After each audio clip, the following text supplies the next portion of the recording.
मुरगुड येथे 11वी मध्ये शिकणाऱ्या अल्पवयीन मुलीची छेड काढणाऱ्या तरुणांवर मुरगुड पोलिसात पोक्सो अंतर्गत गुन्हा नोंद झाला आहे।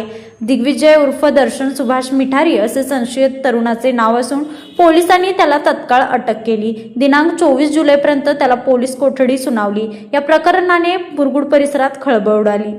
पोलिसांकडून मिळालेली माहिती अशी, पीडित मुलगी व संशयित आरोपी दिग्विजय एकमेकाच्या ओळखीचे होते। या ओळखीचा फायदा घेत संशयिताने पीडित मुलगी शाळा सुटल्यावर जिन्यातून खाली येत असल्याचे पाहून तिचा हात पकडला।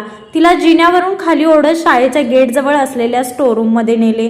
तिथे त्याने पीडितेला, तू माझ्याशी बोलत का नाहीस, मला का टाळतेस असे म्हणून, तू जोपर्यंत माझ्याशी बोलत नाहीस तोपर्यंत कॉलेजवर येणार, तुझी बदनामी करणार असे म्हणून मोठ्याने बोलू लागला। दरम्यान पीडितेने मोठ्याने ओरडल्यामुळे संशयित तरुण तिथून पळाला।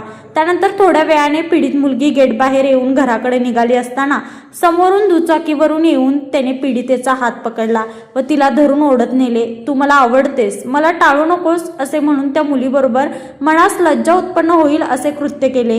यावेळी पीडितेने त्याच्या तावडीतून सुटून शेजारी असलेल्या घरात गेली। तेथेही जाऊन तू मला सोडून दुसऱ्या कोणाशी लग्न करतेस ते बघतोच अशी धमकी दिली। या प्रकाराने मुरगुडमध्ये एकच खळबळ माजली आहे। या प्रकरणी पीडित मुलीने दिग्विजयच्या विरोधात मुरगुड पोलिसात फिर्याद दिली। पोलिसांनी संशयित दिग्विजय उर्फ दर्शन मिठारी याच्यावर पोक्सो अंतर्गत गुन्हा नोंद करून त्याला अटक केली। त्याला कागलच्या प्रथम वर्ग न्यायदंडाधिकाऱ्यासमोर हजर केले असता त्याला 4 दिवसाची पोलीस कोठडी सुनावली। अधिक तपास मुरगुडच्या सहाय्यक पोलीस निरीक्षक क्रांती पाटील करत आहेत। लाईव्ह मराठीसाठी मुरगुडहून सर्जेराव भाट।